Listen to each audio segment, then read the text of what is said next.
नमस्कार, मी प्रोफेसर उज्ज्वला भोर, मराठी विभाग राव बहादूर नारायणराव बोरावके कॉलेज श्रीरामपूर।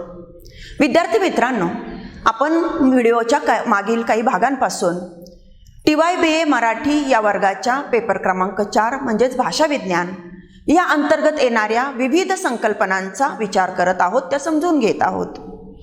मागील भागामध्ये आपण रूपिका ही एक भाषाशास्त्रामधली महत्त्वाची संकल्पना समजून घेतलेली आहे। त्याचबरोबर तिचे जे दोन प्रकार भाषा वैज्ञानिकांनी केलेले आहे तेही आपण माहीत करून घेतलेले आहे। या दोन प्रकारच्या रूपिका भाषेमध्ये वापरल्या जातात, त्या दोन्हीही किती महत्त्वाच्या असतात, भाषेमध्ये काय कार्य करतात हेही आपण समजून घेतलेलं आहे। आता त्याच्या पुढच्या ज्या संकल्पना आहे की ज्या आपल्याला फार महत्त्वाच्या वाटत नसल्या तरी भाषा वैज्ञानिकदृष्ट्या त्या मात्र महत्त्वाच्या आहे, आणि म्हणूनच संरचनावादी विज्ञान जेव्हा आलं तेव्हा त्यांनी या नवनवीन संकल्पना भाषा विज्ञानामध्ये आणलेल्या आपल्याला दिसतात। तर अशा संकल्पना म्हणजे रूपिम आणि रूपिकांतर। त्याच्या अगोदरची संकल्पना की जी आपण पाहिलेली आहे ती म्हणजे रूपिका। इथे मी तिन्ही रूपिका म्हणजे संकल्पनांचं स्पष्टीकरण तुमच्या समोर मुद्दाम मांडलेलं आहे।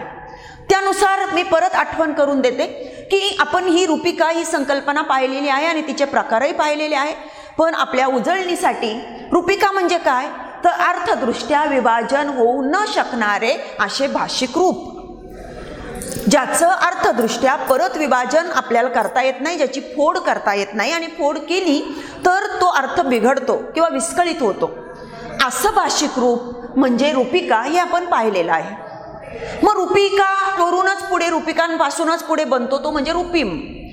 रूपिकांनंतरची संकल्पना आहे ती म्हणजे रूपिम। क आणि म एवढाच फरक आहे, नीट लक्षात घ्या। परंतु आपल्याकडे एक म्हण आहे मराठीमध्ये, धचा मा होणे। धचा मा झाला तरी किती मोठा अनर्थ घडतो हे इतिहासामध्ये आपल्याला माहीत आहे। त्याच पद्धतीने मी इथं म्हणेल क आणि म असा एवढाच फरक असला तरी याच्यामध्ये दोन्हींमध्येही अंतर आहे किंवा दोन्हींमध्ये जो काही फरकाचं महत्त्व आहे आपण ते ध्यानी घेतलं पाहिजे। मग रूपिकांपासूनच रूपिम बनतो म्हणजे नेमकं काय, रूपिम म्हणजे नेमकं काय, रूपिकांचं रूपिमांमध्ये रूपांतर कसं होतं यात आपण नंतर बघणार आहोतच। आज आपण फक्त या संकल्पना समजून घेणार आहोत। हो, रूपिकांनंतर येणारी संकल्पना म्हणजे रूपिम म्हणजे नेमकं काय तर बघा की समान कार्य करणाऱ्या रूपिकांचा गट। म्हणजे आपण मागच्या भागामध्ये पाहिलेलं आहे की भाषेमध्ये दोन रूपिकांचे प्रकार दिसतात।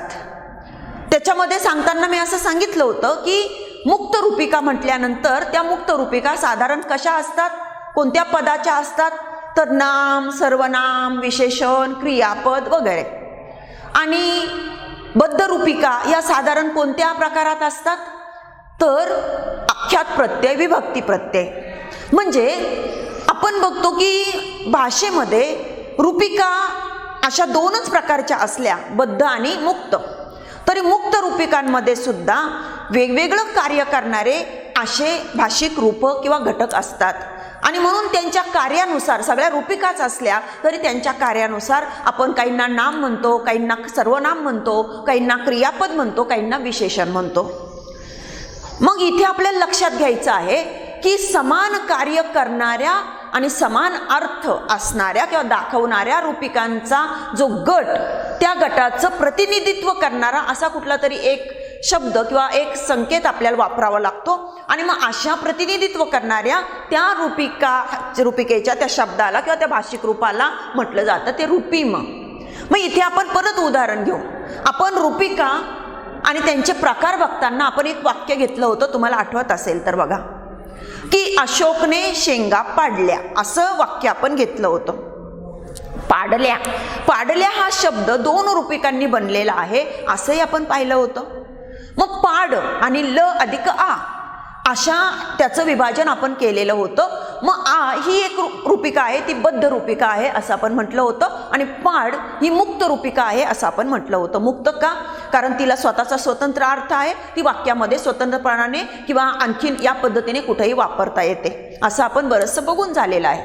आपण आता इथे फक्त तेच उदाहरण पुढे घेणार आहोत की मग पाडल्या, आता पाड आणि ल्या असं विभाजन आपण केलं आणि मग पाड ही म्हणजे मुक्त रूपिका आपल्याला मिळाली आणि आ ही बद्ध रूपिका आपल्याला मिळाली. आता या पाड या मुक्त रूपिकेला आपण वेगवेगळ्या रूपिका जोडल्या, बद्ध रूपिका. म्हणजे बघा इथे मी म्हटलं आहे पाडल्या, आपण तिथेही पाडल्या घेतलं होतं, पण पाडल्याच्या ऐवजी पाडतो, तो असं आपण घेतलेला आहे. पाडली, ली असं ई घेतलेला आहे. पाडील, इल असं घेतलेलं आहे. म्हणजे आच्या ऐवजी पाडल्या आच्या ऐवजी आपण आता ओ, नंतर ई आणि नंतर इल अशा बद्ध रूपिका इथे जोडलेल्या आहेत. आता या बद्ध रूपिका जोडल्यामुळे मात्र काही फरक पडला का अर्थामध्ये? तर थोडासा म्हणजे काळाचा फरक पडलेला आहे. कोणता फरक काळाचा पडलाय? पाडल्या म्हणजे भूतकाळ, पाडतो आहे म्हणजे वर्तमान काळ, पाडली, ली म्हणजे एक वचन झालेलं आहे आणि पाडील म्हणजे भविष्यकाळ. म्हणजे काळाचा फरक पडलेला आहे, पण बाकी अर्थाचा काही फरक पडलेला नाही, कारण हे सगळे क्रियापदच आहे आणि ते काळाचं कार्य करणारे म्हणजे काळाचा भाग दाखवणारे असे ती क्रियापद आहे. मग पाडल्या हा आपल्याला भूतकाळ दाखवतो किंवा भूतकाळाचं कार्य करतो, पाडतो हा वर्तमान काळाचं कार्य करतो, पाडील हा भविष्य काळाचं कार्य करतो. म्हणजे कार्य समान आहे. काळाचं सूचन करण्याचं किंवा काळ दाखवण्याचं जे काही कार्य आहे ते कार्यच या सगळ्या वेगवेगळी रूपं आपल्याला वाटत असली तरी या सगळ्या वेगवेगळ्या रूपिका तेच कार्य करतात. वेगवेगळ्या रूपिका म्हणजे पाड ही रूपिका तर सगळीकडे सारखी आहे, त्याला जोडलेल्या ज्या बद्ध रूपिका आहे त्या फक्त वेगवेगळ्या आहे. मग इथे आ आहे, इथे ओ आहे, म्हणजे पाडल्यामध्ये आ आहे, पाडतोमध्ये ओ आहे, पाडीलमध्ये इल आहे, पाडलीमध्ये ई आहे. म्हणजे फक्त बद्ध रूपिका वेगवेगळ्या आहेत. पण या बद्ध रूपिका या म्हणजे मुक्त रूपिकेला जोडून आल्यानंतर जे काही भाषिक रूप किंवा ज्याला आपण म्हणजे रूपिकांचं जे काही गट आपण म्हणतो तो बनलेला आहे, त्याच्यामध्ये म्हणजे आपल्याला असं लक्षात येतं की कार्य समान आहे या सगळ्यांचं. म्हणजे काळ दाखवण्याचं, काळ सूचित करण्याचं कार्य या सगळ्या रूपिका करतात ते. आणि म्हणून पाडला जोडून आलेल्या रूपिकांचा एक गट आपण करू शकतो आणि त्याच्यामध्ये म्हणजे आपण म्हणजे पाड किंवा पाडल्या हे एक प्रतिनिधित्व करणारं म्हणून असं म्हणजे रूप की ज्याला आपण रूपिम म्हणू शकतो. आता आणखीन दुसरं उदाहरण घेऊन आपण हे समजून घेऊया. बघा खा ही एक म्हणजे खा ही एक मुक्त रूपिका आहे किंवा खा हा एक असा शब्द आहे की ज्याचं अर्थदृष्ट्या आपल्याला विभाजन करता येत नाही, परंतु त्याचा एक पूर्ण अर्थ आपल्याला मिळतो. इथे खा म्हटल्यानंतर आपल्याला अर्थ कळतो की आपल्याला काहीतरी खायला सांगितलं जातं आहे. म्हणजे खा हा एक रूप म्हणजे ही एक रूपिका आहे. रूपिका का आहे परत लक्षात घ्या. रूपिका का म्हटलं आपण याला, तर खा याच्यामधून आपल्याला काहीतरी अर्थ मिळतो, पण जो अर्थ मिळतो तो परत ख अधिक आ असं जर केलं तर नाही मिळत, म्हणजे त्याचं विभाजन करता येत नाही. आणि आपण ज्याचं अर्थदृष्ट्या परत विभाजन करता येत नाही अशा भाषिक रूपाला किंवा घटकाला आपण रूपिका म्हटलेला आहे. त्यामुळे खा हा असा भाषिक घटक आहे की ज्याचं आपण परत विभाजन करू शकत नाही आणि म्हणून खा ही एक रूपिका आहे असं आपण म्हटलं. आता या रूपिकेची वेगवेगळी रूप किंवा भाषेमध्ये वेगवेगळ्या पद्धतीने ही रूपिका वापरली जाते. बघा मग कशी वापरली जाते? खातो, खाईल, खाल्ले, खातात अशा वेगवेगळ्या रूपामध्ये ती वापरली जाते. म्हणजे वरच्या प्रमाणेच जसं पाडचं आपण बघितलं होतं तसं. मग खातो म्हटलं की कोणता काळ दाखवला जातो? तर वर्तमान काळ, चालू वर्तमान काळ. खाईल म्हटल्यानंतर कोणता काळ दाखवला जातो? तर भविष्यकाळ. खाल्ले म्हटल्यानंतर कोणता काळ दाखवला जातो? तर भूतकाळ. आणि खातात म्हणजे वर्तमान काळ. म्हणजे या पद्धतीने म्हणजे हे खरं तर या खाचीच रूप आहे. म्हणजे खाण्याची जी क्रिया आहे ते क्रियापद आहे, या क्रियापदाचीच ही वेगवेगळी रूपं आहे. पण ही सगळी रूपं एकच आपल्याला अर्थ देतो किंवा एकच कार्य करतं. कोणतं कार्य? तर जी काही क्रिया घडते आहे ती क्रिया काय घडते आहे हे आपल्यापर्यंत पोहोचविण्याचंच कार्य हे सगळे म्हणजे शब्द किंवा हे सगळे भाषिक रूप करताना आपल्याला दिसतात. आणि त्यामुळे खा याचीच ही काय आहे, रूप आहे. आणि त्यामुळे या सगळ्यांमध्ये समान कोणता आहे किंवा प्रतिनिधित्व करणारा कोणता आहे, खा. त्यामुळे खा या सगळ्या म्हणजे याचा एक गट आपण करू शकतो आणि या गटाच्या मध्ये समान असणारा खा हा प्रतिनिधित्व करणारा म्हणून आपण त्याला रूपिम म्हणू शकतो. आणि या रूपिम गटामध्ये म्हणजे खा या रूपिम गटामध्ये हे सगळेच घटक येताना आपल्याला दिसतात. त्यामुळे या सगळ्या घटकांचं प्रतिनिधित्व करणारा जो काही म्हणजे समान असं रूप जे आहे त्याला आपण काय म्हणतो, रूपिम. जसं इथे पाडमध्ये सुद्धा पाड हा समान घटक आहे, समान रूप आहे, या सगळ्यांमध्ये काम करणारा आणि समान कार्य करणारा. आणि म्हणून जसा पाड हा एक रूपिम आहे तसा खा हा एक रूपिम आहे. आता इथे बघा या पाड किंवा खा या दोन्ही रूपिमांमध्ये आपण किंवा रूपिम गटांमध्ये आपण पाहिलं की इथं रूप बदललेलं नाही. म्हणजे पाडल्या म्हटलं तरी पाड आहेच, पाडतो म्हटलं तरी पाड आहेच, पाडली म्हटलं तरी पाड आहेच, पाडील म्हटलं तरी पाड आहेच. त्याच पद्धतीने खातो म्हटलं तरी खा आहे, खाईल म्हटलं तरी खा आहे, खाल्ले म्हटलं तरी खा आहे, खातात म्हटलं तरी खा आहे. अशी रूप सारखीच आहे. परंतु कधी कधी असं होतं की रूप बदलू सुद्धा शकतात. रूप बदलली तरी अर्थ मात्र बदलत नाही. तेव्हा रूप बदलत असतील पण अर्थ बदलत नसेल, कार्य बदलत नसेल तर अशा रूपिकांच्या गटाला सुद्धा आपल्याला रूपिमच म्हणावं लागतं.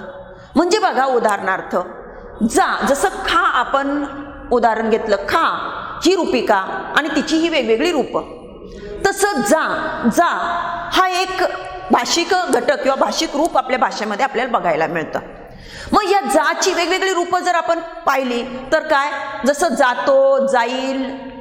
जातो हे वर्तमानकाळी रूप आहे, जाईल हे भविष्यकाळी रूप आहे. पण भूतकाळी रूप काय आहे, जाला. जाला असं नाही म्हणत आपण, तर आपण काय म्हणतो, गेला. म्हणजे भूतकाळी रूप आहे. पण मग इथे जा नाही राहत, गे येतो. पण गे जरी येत असला तरी मात्र तो या जा या गटामध्ये येतो, कारण ती जाचंच भूतकाळी रूप आहे ते, आणि ते भूतकाळ दाखवण्याचं काम करतं आहे. म्हणून जाच्या ऐवजी गे आला म्हणून काही बिघडत नाही. आणि म्हणून आपण जातो, जाईल, गेला हे सगळे एकाच गटामध्ये आपण टाकतो किंवा टाकायला पाहिजे. आणि ते म्हणजे कोणतं, तर जा. म्हणजे जा हा रूपिम आहे त्यांचं प्रतिनिधित्व करणारा. आणि या प्रतिनिधित्व करणाऱ्या या म्हणजे जा या रूपामध्ये कोणकोणते रूप येतात, तर जातो, जाईल आणि गेला. मग जातो, जाईल, गेला हे तिन्ही काळ दाखविण्याचं काम करतात, कार्य करतात. आणि म्हणून त्यांचं रूप जरी वेगळं असलं, जातो जाईलपेक्षा गेलाचं रूप वेगळं असलं तरी मात्र ते काळ दाखविण्याचं रूप आहे. काळ दाखवणारं ते जाचंच एक रूप आहे, काळी रूप. आणि म्हणून या तिन्हींचा आपल्याला एकच गट करावा लागतो आणि त्यांचं प्रतिनिधित्व करणारा जा हाच रूपिम आपल्याला म्हणावा लागतो. म्हणजे इथे लक्षात घ्या की रूपिम हा रूपदृष्ट्या वेगवेगळा असू शकतो. रूपिम गटामध्ये ज्या रूपिका येतात त्या म्हणजे रूपदृष्ट्या वेगवेगळ्या असू शकतात, पण अर्थदृष्ट्या किंवा कार्यदृष्ट्या मात्र त्या समान असतात. आणि म्हणून जा या रूपिम गटामध्ये जातो, जाईल, गेला अशी वेगवेगळी रूपं येत असली तरी त्यांचा अर्थ आणि त्यांचं कार्य समान आहे. आणि म्हणून जातो, जाईल, गेला या तिन्ही रूपिका कोणत्या रूपिमाच्या म्हणाव्या लागतात, तर जा या रूपिमाच्या.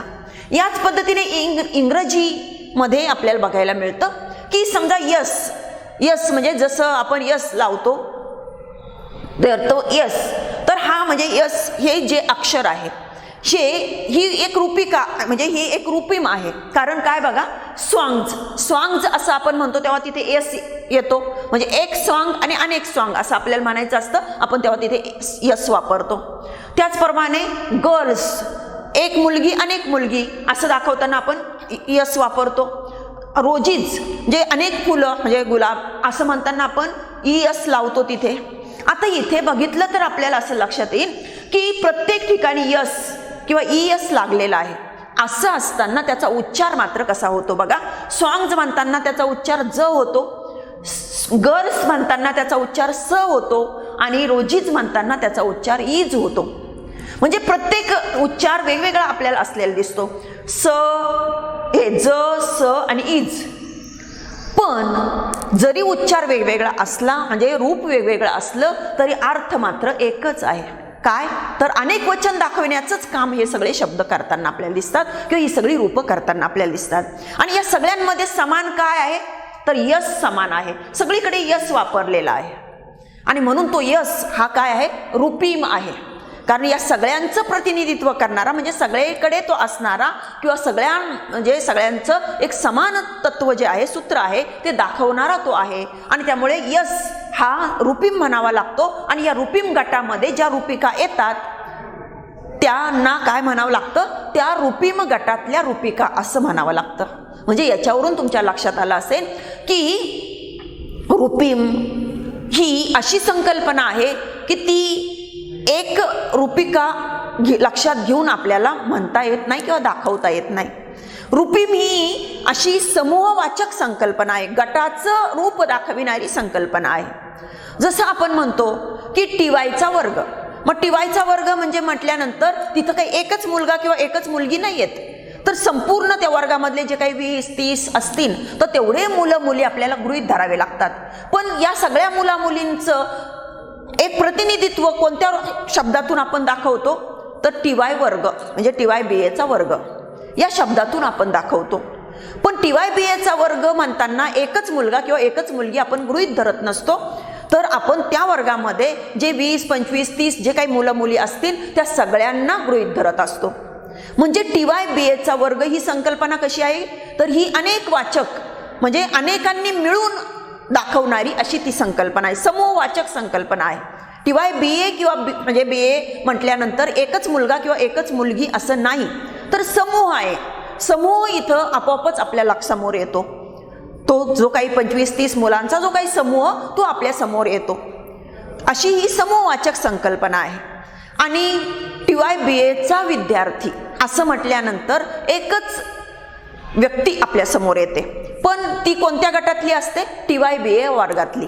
आणि म्हणून त्या पद्धतीने मी म्हणेल की रूपिका म्हणजे टीवाय बीएचा विद्यार्थी आणि रूपीम म्हणजे टीवाय बीएचा वर्ग किंवा क्लास. म्हणजे रूपिका ही एक सुटी संकल्पना आहे, तर रूपीम ही समूहवाचक संकल्पना आहे. रूपीम म्हणताना आपल्याला प्रत्यक्ष ती मुलं मुली दिसत नाही. जसं मी आता म्हटलं टीवाय बीएचा वर्ग आपल्याला म्हणजे त्या वर्गामध्ये कोण कोण मुलं मुली आहे हे तिथे जाऊन बघावं लागतं, प्रत्यक्ष आतमध्ये शिरून बघावं लागतं. त्या समूहामध्ये कोण कोण आहे म्हणजे त्या वर्गामध्ये कोण कोण आहे हे आपल्याला बघावं लागतं. आणि ते बघताना मग ते जे सुटे मुलं आपल्याला लक्षात घेता येतात. पण टीवाय बीएचा वर्ग असं म्हणताना आपण जी मुलं लक्षात घेतो ती मुलं टीवाय बीएशी संबंधितच असतात, ती सुटी असत नाही. त्या पद्धतीने रूपीम ही संकल्पना अशी सुटी नाही तर समूहवाचक संकल्पना आहे, समूह दाखवणारी संकल्पना आहे. तर रूपिका ही सुटी संकल्पना आहे. नुसताच विद्यार्थी असं आपण दाखवू शकतो, परंतु रूपीम गटामधला म्हटल्यानंतर सुट दाखवता येत नाही, तिथे गटच लक्षात घ्यावा लागतो. तर रूपिका ही सुटी लक्षात घेता येऊ शकते. हा फरक आपण इथे लक्षात घेतला पाहिजे की रूपिका ही सुटी असते तर रूपीम हा समूहवाचक असतो. मग याच पद्धतीने पुढची संकल्पना आहे ती म्हणजे रूपिकांतर. रूपिकांतर म्हणजे काय तर अगदी सोपं बघा की जेव्हा रूपिका ही सुटी आपण लक्षात घेतो तेव्हा ती रूपिका असते, पण ही रूपिका जेव्हा आपण कुठल्या तरी संबंधाने कुठंतरी वापरतो म्हणजे कुठल्या तरी वाक्यामध्ये आपण वापरतो तेव्हा ती सुट्टी राहत नाही, तर ती त्या वाक्यामधल्या इतर रूपिकांना बांधली जाते किंवा त्यांच्याशी तिचं एक आंतरिक नातं जोडलं जातं. आणि मग अशा आंतरिक नातं जोडलं गेल्यामुळे अशी ही सुट्टी असणारी रूपिका जेव्हा असं काहीतरी आंतरिक नातं जोडून येते तेव्हा तिला म्हटलं जातं रूपिकांतर.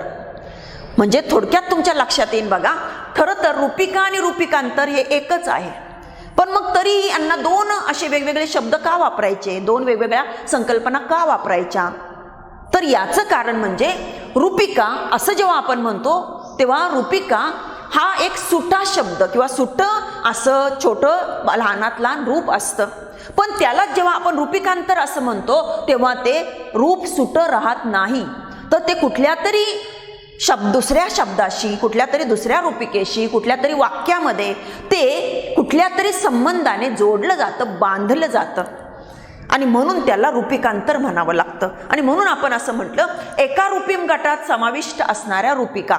जेव्हा आपण असं म्हणतो खातो, खाईल, खाल्ले, खातात, तेव्हा हे खाशी ते बांधलं जातं या रूपिमाशी. म्हणजे क्रियापद वाचक किंवा क्रियापद दर्शक हा जो खा आहे त्याच्याशी हे सगळे बांधले जातात. आणि म्हणून इथे म्हणजे या रूपिकाच असल्या तरी त्या अशा कुठल्या तरी यांनी बांधले गेल्यामुळे त्यांच्यामध्ये एक आंतरिक संबंध निर्माण झाल्यामुळे मग आता ही रूपिका, ही खा ही रूपिका सुटी राहत नाही, तर ती या क्रियापद दर्शक किंवा काळ दर्शक अशा याच्यामध्ये ती बांधली जाते आणि म्हणून मग तिला रूपिकांतर असं म्हणावं लागतं. इथे मी परत इंग्रजी सचं उदाहरण घेतलेलं आहे बघा, की इथं जे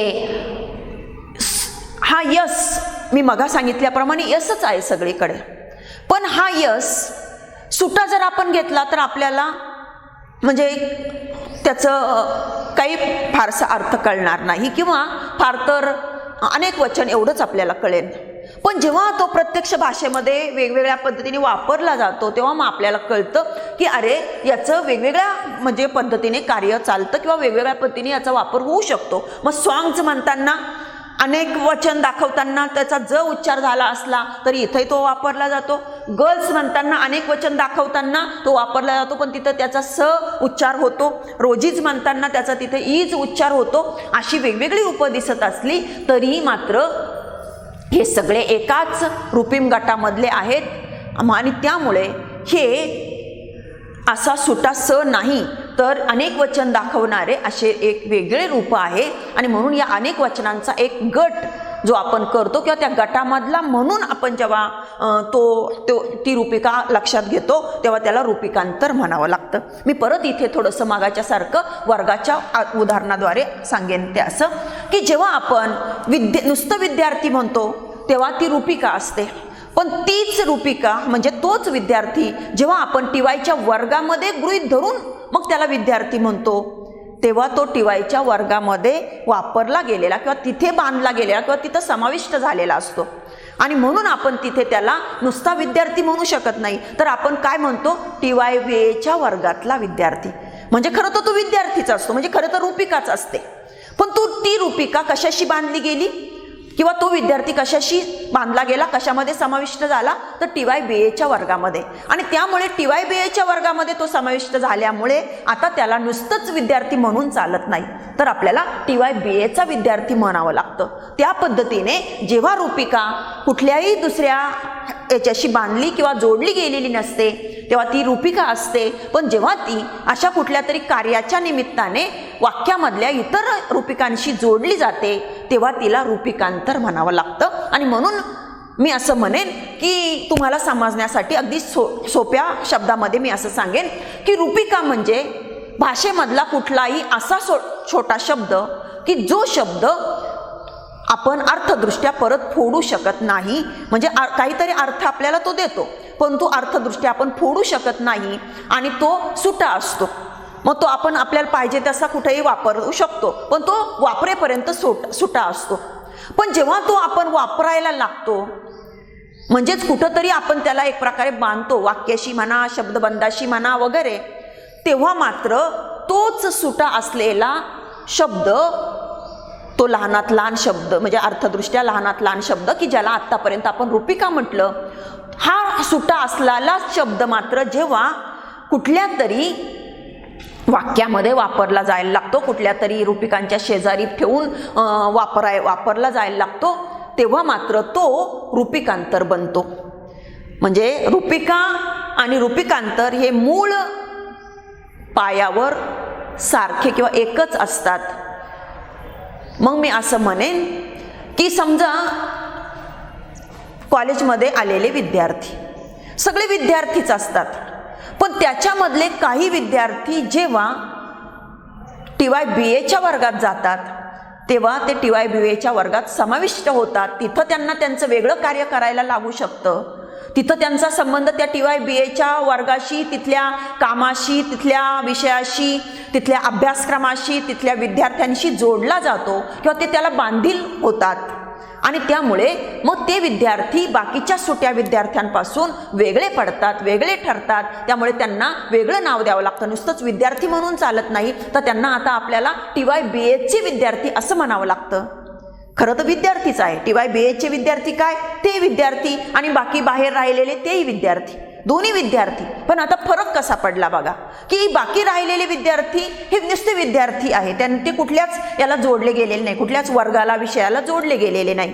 पण याच्यामधले काही विद्यार्थी जेव्हा मराठी विषयाला जोडले जातात तेव्हा आपण म्हणतो मराठीचे विद्यार्थी, म्हणजे ते मराठी विषयाच्या वर्गामध्ये समाविष्ट होतात आणि त्यामुळे त्यांना आपल्याला मराठीचे विद्यार्थी असं म्हणावं लागतं, TYचे विद्यार्थी असं म्हणावं लागतं. त्याच पद्धतीने मी म्हणेल की जेव्हा रूपिका हे सुट्या राहतात, कुठल्याच याला जोडले जात नाही, तेव्हा त्या रूपिका असतात. पण याच रूपिका जेव्हा कुठल्या तरी याला जोडल्या जातात तेव्हा त्याला रूपिकांतर म्हणावं लागतं. म्हणजे या पद्धतीने रूपिका आणि रूपिकांतर या वेगवेगळ्या संकल्पना आहे. रूपिकेनंतरची संकल्पना म्हणजे रूपिमानपासून म्हणजे बनलेली संकल्पना म्हणजे रूपिकांतर. तर अशा या तिन्ही संकल्पना या एका म्हणजे स्टेप बाय स्टेप अशा जाणाऱ्या किंवा एकाच प्रकारच्या म्हणण्यापेक्षा एकाचशी संबंधित अशा संकल्पना आहे, एकमेकाशी संबंधित अशा संकल्पना आहे. त्यांचं कार्य बदललं की त्यांचं नाव बदललेलं आहे, हे आपल्याला इथे लक्षात यायला हवं. या तिन्ही संकल्पना सारख्या काहीशा वाटत असल्या, कारण सुरुवातीचं रूप, त्यांच्या सुरुवातीचे शब्द सारखे आहेत. रूपिका, रूपिम, रूपिकांतर. म्हणजे असं जर पाहिलं तर आपल्याला काही भाग त्यांचा समान दिसतो, पण काही भाग निश्चितच वेगळा आहे, कारण त्यांचं काही कार्य, काही म्हणजे त्यांच्यामधला जो काही अर्थाचा भाग म्हणू आपण तो वेगळा आहे. आणि त्यामुळे या तिन्ही संकल्पना या एकमेकीशी संबंधित परंतु वेगवेगळ्या संकल्पना आहे, हे आपल्याला ध्यानी घ्यावं लागतं. तर ते तुमच्या आज मला वाटतं ध्यानी आलं नसेल तर तुम्ही मला म्हणजे अधिक वाचन करू शकता, आमच्यासारख्यांना विचारू शकता आणि अधिक समजून घेऊ शकता. आज मी इथे या तिन्ही संकल्पना या कशा वेगवेगळ्या आहे, भाषा विज्ञानामधल्या महत्त्वाच्या संकल्पना म्हणून कशा आहे हे सांगण्याचा प्रयत्न केला. आपण ते समजून घ्याल अशी अपेक्षा व्यक्त करते आणि आपला निरोप घेते. धन्यवाद.